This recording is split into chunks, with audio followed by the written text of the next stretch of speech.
Third heart sound. The third heart sound is also of low frequency, but it is heard just after the second heart sound. It occurs in early diastole, during the time of rapid ventricular filling. This sound occurs about 140 to 160 milliseconds after the second sound.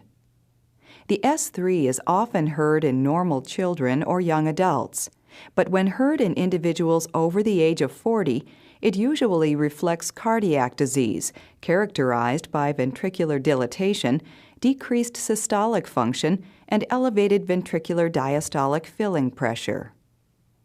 Its nomenclature includes the term ventricular gallop, protodiastolic gallop, S3 gallop, or the more common S3.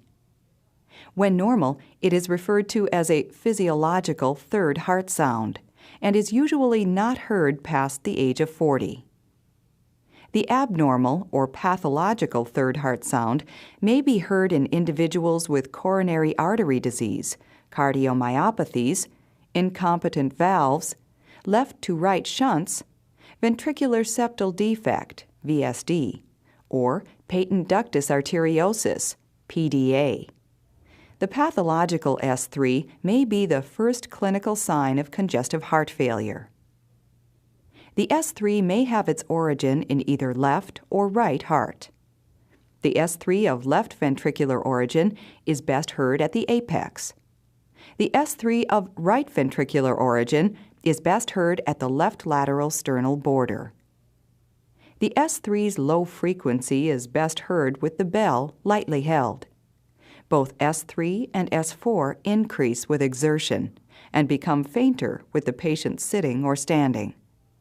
Third heart sounds are often associated with sharp outward precordial movements, which frequently can be seen or felt.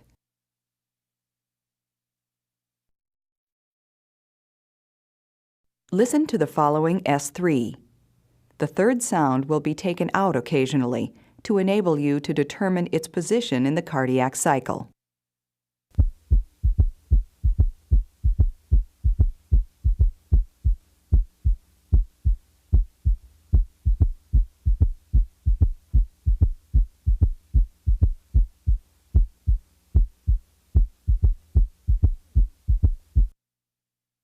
The following example demonstrates an S3 in a patient manifesting congestive heart failure.